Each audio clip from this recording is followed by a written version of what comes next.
Quand on compare certains thèmes, on est interpellé par des ressemblances, par exemple entre des chirurgiens et des criminels. Il y a des signes d'agressivité. Voilà, mais attends, la question je vais la poser. Il y a des signes d'agressivité qui sont notables dans chacun des thèmes. Sauf que chez le chirurgien, il y a la notion de sublimation, de transcendance, qui fait que le thème va dans un sens positif. Et puis chez le criminel, bien évidemment, on est dans une situation où il exprime les forces, ses capacités, d'une manière négative. C'est une sociabilisation de l'agressivité, finalement. Oui, mais alors... Les dentistes, souvent, effectivement, ont des thèmes avec certaines corrélations d'agressivité qui est socialisée. Voilà. Et ma question, parce que finalement c'est ça, comment, par l'exercice de cet outil qu'est l'astrologie, on peut arriver à déterminer quelle orientation va prendre le thème? Bon, je vais vous répondre, monsieur Rieux, pour commencer. D'ailleurs, vous avez employé à bon escient le mot détermination, qui est utilisé par Henri Selvat en 1902 dans Les déterminations de Morin de Villefranche. Et effectivement, la différence entre Ptolémée et Morin, c'est que Ptolémée laisse la question ouverte et Morin la ferme. C'est-à-dire que Morin précise ce point. La notion de détermination, ça veut dire justement préciser la potentialité planétaire, cosmique. C'est cette notion de déterminer. Bon. Effectivement, à partir du moment où on veut déterminer, c'est-à-dire qu'on veut terminer, en fait, qu'on veut savoir où ça va aboutir, on aboutit effectivement on passe de la prévision à la prédiction. C'est-à-dire qu'on passe de quelque chose qui est relativement solide mais général et ouvert à quelque chose de plus spécifique, qui est plus précis mais qui en même temps relève davantage de la divination et de la prédiction. Alors c'est là que justement on passe de l'astrologie globale et mondiale à l'astrologie individuelle.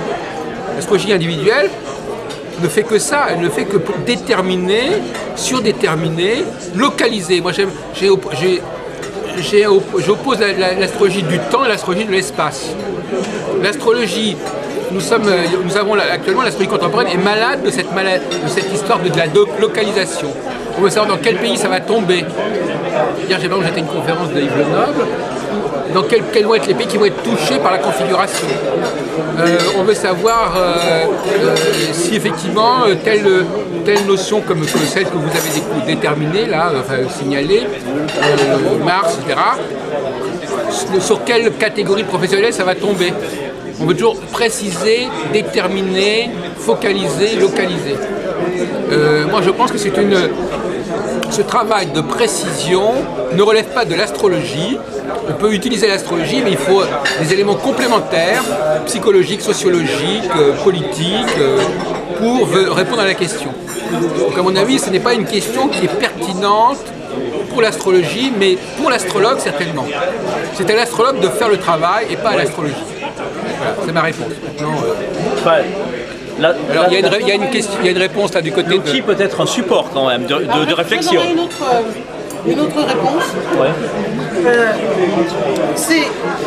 Je dirais, c'est pour le questionneur que le chirurgien et le criminel se ressemblent. C'est pas parce que tous les deux ils ont les mains dans le sang, tous les deux ils découpent des gens. Bon. Maintenant une chose, c'est que le criminel il tue une ou deux fois, bon, plus si c'est un serial killer, enfin bon. Par rapport au nombre d'opérations que fait un chirurgien, c'est pas la comparaison. Donc il me semblerait, ça me semble être un faux débat, parce que le chirurgien, ce sera surtout ce côté altruiste. C'est surtout ce côté altruiste et généreux. Le chirurgien, d'abord, risque très gros, il risque plus que n'importe quel autre médecin. C'est lui à qui on fait les procès le plus facilement. C'est lui qui, une fois que c'est ouvert et qui voit l'étendue des désastres, il faut qu'il improvise. Bon. Donc et puis en plus, il est moins payé que beaucoup. Comme j'ai toujours dit, je considérais que le monde est mal fait, tant que le chirurgien qui m'a sauvé la vie sera moins payé qu'un footballeur. je suis mal barré. Donc, ça me semble être un faux débat. Je pense que dans le thème d'un chirurgien, il doit y avoir ce côté altruiste. Et ce côté altruiste, vraiment, qui ne cherche pas la gloriole, qui ne cherche pas, qui ne cherche pas les remerciements, qui ne cherche pas les décorations, qui ne cherche pas à être mandarin. Si tu veux être mandarin, tu es professeur, tu as ton escadron blanc béat d'admiration qui te suit de malade en malade, tu laisses tomber quelques sentences, tu publies 2 fois par an, c'est le minimum pour monter en grade, et point barre. Tandis que le chirurgien, il n'a pas le temps de se passer des vacances dans un symposium. Hein. Lui, il a l'échéance du mec que s'il n'ouvre pas, le mec meurt. Donc la démarche du chirurgien, c'est une branche de la médecine qui est complètement à part. Donc à mon avis, dans le thème d'un chirurgien, tu dois d'abord trouver un altruisme total. Ah mais il y a des différences à un moment donné. Mais il y a quand même, c'est pour ça que je posais la question, en astrologie, il y a un point commun entre cette catégorie de gens qui œuvrent pour le bien et cette catégorie de gens qui œuvrent pour le mal. Non mais je parlais pas de bien ou de mal, moi je parlais de se mettre en valeur, ne pas supporter l'autre, au contraire être altruiste et s'effacer. C'est au niveau de cette perception-là, moi, que je vois la différence. Et je pense que cette différence doit se voir dans un thème. Oui, il y a des différences à un moment donné. C'est obligatoire. Et sur ces plans-là, moi, c'est là les pivots que je chercherais. C'est là que je verrai les pivots. C'est-à-dire que je regarderai où est son soleil, je regarderai qu'est-ce qu'il aura dans le lion. Mais bon, tu peux avoir aussi un chirurgien qui a un ego hypertrophié et qui est pas forcément et ça donnera pas un criminel. Non, mais ça donne de la joue et avec le procès qui se tape, ça va être un... Non, mais moi je pense qu'ils sont pas tous altruistes. Enfin, il n'y a pas plus d'altruistes dans les chirurgiens que dans les autres catégories sociales, à mon avis. Hein. Il y a des chirurgiens qui ont des thèmes Moi, pas du tout dans l'altruisme ni dans la compassion. Moi, je pense même. La médecine, c'est une sociabilisation, quelquefois d'une agressivité. Moi, je pense qu'il y a des chirurgiens qui sont sadiques aussi. D'ailleurs, le milieu médical est un milieu cynique, il ne faut pas l'oublier. t'es obligé d'être cynique, hein. Oui, mais avec les horreurs que tu côtoies, si t'es pas cynique, tu meurs. Bah oui, non mais voilà, donc si tu veux, je vois pas comment on peut à la fois conjuguer le fait d'être sadique, cynique et altruiste. Moi, c'est des choses que j'ai un peu de mal à... Non, sadique, c'est les dentistes. Les dentistes t'entendent crier. Le chirurgien t'entend pas crier puisque t'es endormi. Le chirurgien t'entend pas crier puisque t'es endormi. C'est le dentiste qui est sadique. Parce que lui, il travaille et il t'écoute. C'est vrai. Oui, alors que le chirurgien, il t'endort. Ben voilà. Il ne veut pas t'écouter. L'anesthésiste. Non, mais enfin, Ouais, je veux dire, voilà. il travaille sur la matière endormie par opposition au dentiste. Voilà, c'est ça. Ça dépend dans quel pays, quelquefois il travaille sur la matière malheureusement. Pas tellement endormi. Alors après, ça dépend du thème. S'il a un surmoi très élaboré, il peut compenser, je veux dire, effectivement, une tendance à l'agressivité qui est canalisée dans un métier assez martien. Déjà, il a un bistouri à la place de l'épée. Sauf à dire que, voilà, après, il faut voir comment le thème, parce qu'il peut y avoir de la À ce moment-là, le chirurgien dont tu parles, ce serait un chirurgien, par exemple, qui aurait une clinique privée. Alors, Par exemple. Je veux dire, pas mal qui veulent comprendre Qui ont une clinique privée. Oui, mais tu as de tout. Dans les motivations intrinsèques, par exemple, d'un médecin ou d'un chirurgien, tu as celui qui veut briller et se prendre pour Dieu, parce que c'est très vite fait, il change de métier. Et puis tu en as qui sont dans la compassion, et tu en as qui sont ni dans la compassion, ni dans le désir de briller socialement, mais ils sont simplement, ils n'ont trouvé que cette voie-là pour canaliser une agressivité extraordinaire. Tu as des thèmes extrêmement complexes de chirurgiens qui peuvent se confondre très facilement avec un criminel serial killer. C'est pour ça que moi je dis que... On va dire, on voit comment effectivement Saturne joue au niveau des planètes de surmoi. On voit si Mercure est pris dans une dissonance principale du thème ou par exemple le maître d'ascendant et Mercure pris dans une dissonance majeure du thème.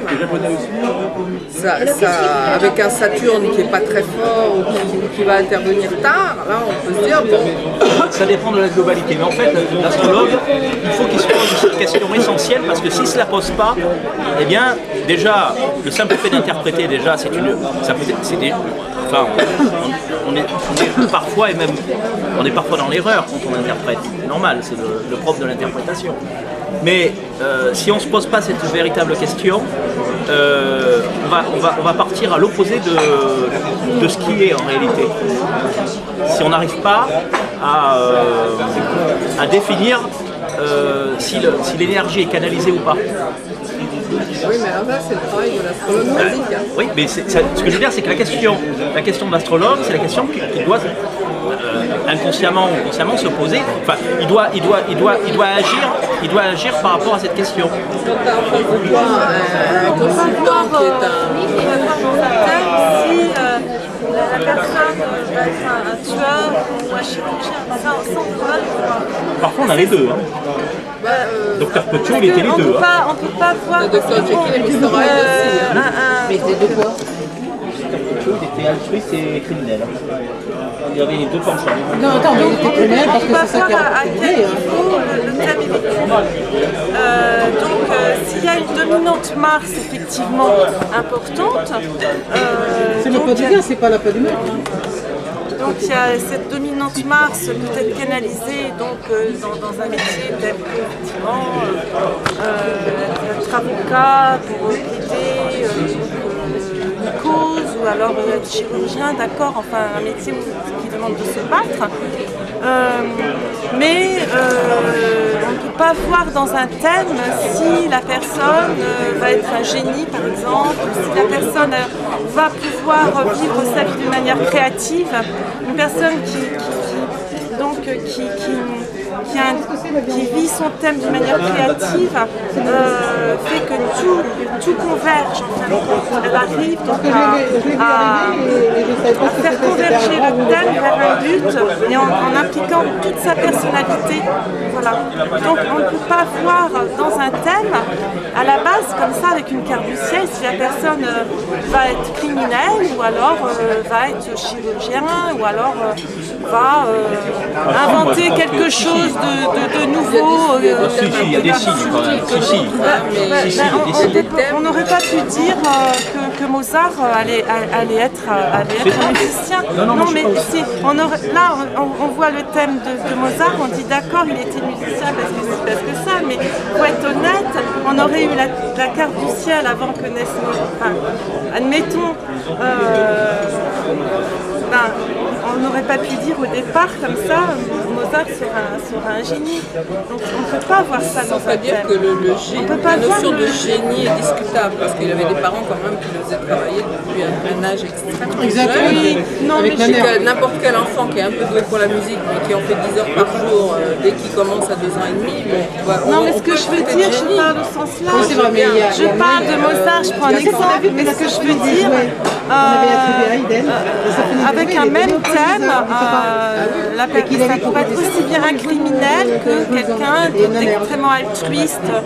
Tout dépend de la manière dont la personne... Ça dépend du contexte sociologique aussi, il y a plein de paramètres qui entrent en ligne. Et puis bon, il y a des gens, par exemple, on dit donc le signe du lion est un signe très centré sur soi, etc. Après, je peux l'appeler Pierre, c'était lion.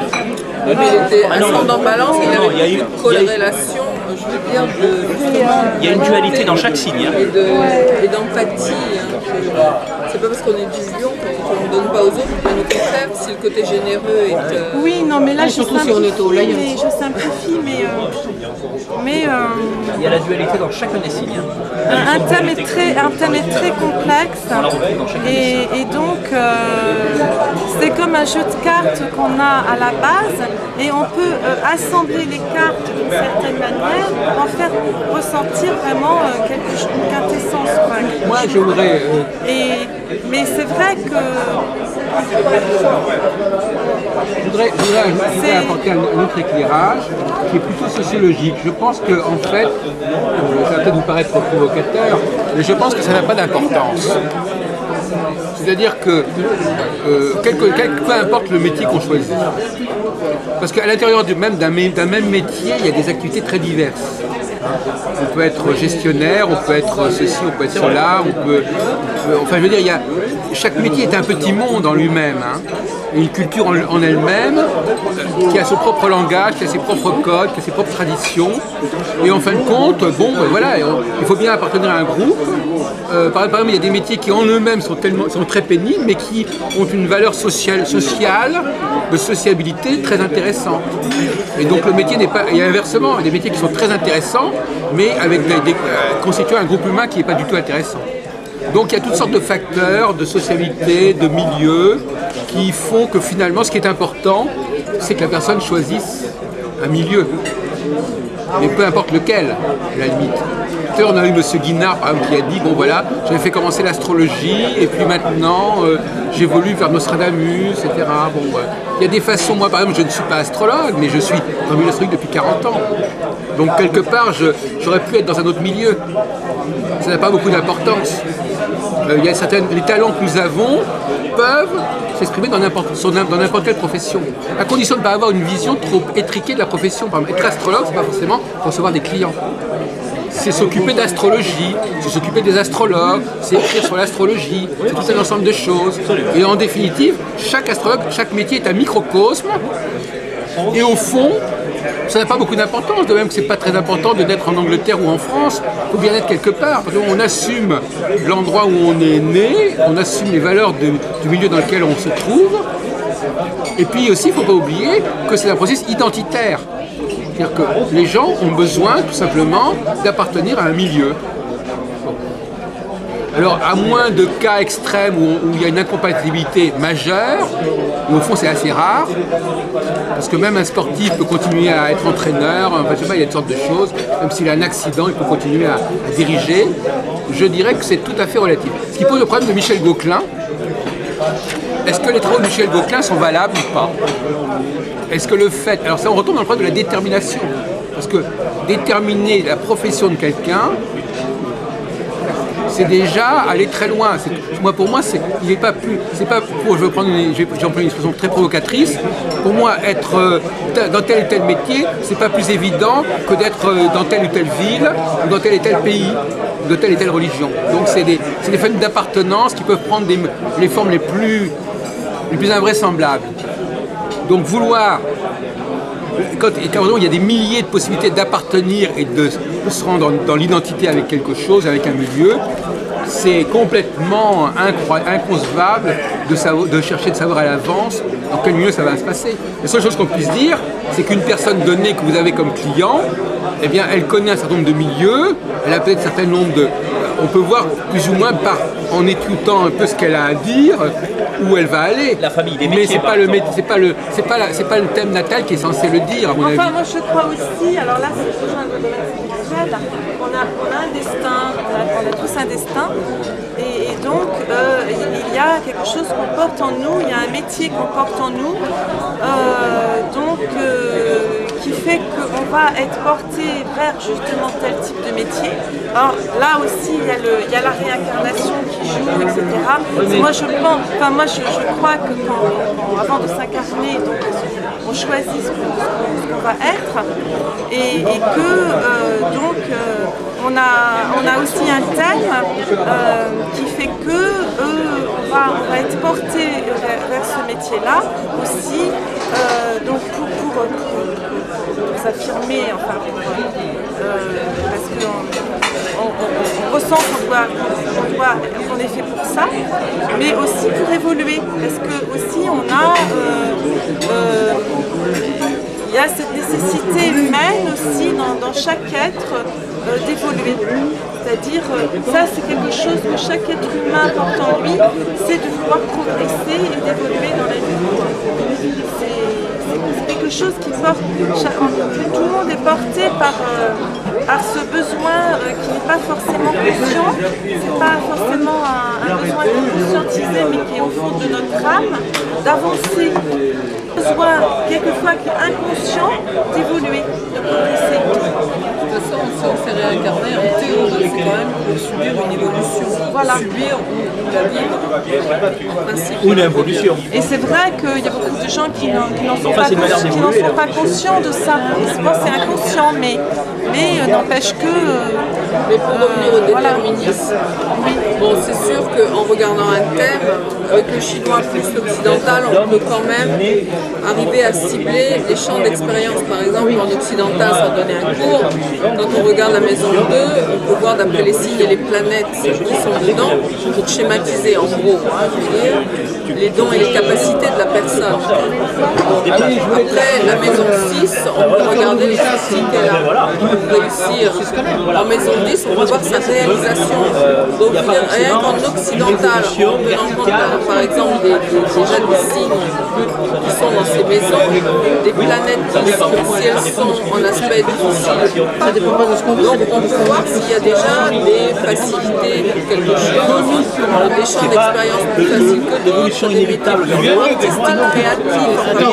Il suffit simplement de voir les biographies des gens. Sécurité dans leur travail, dans des signes de terre, C'est-à-dire qu'il n'y a dans des signes de il n'y a pas besoin d'avoir vécu 100 ans, t'as qu'à voir simplement les gens. Il y a quand même beaucoup Regarde Charlie Chaplin, parce que moi je connais un sans faire du Charlie Chaplin. déterminisme forcené.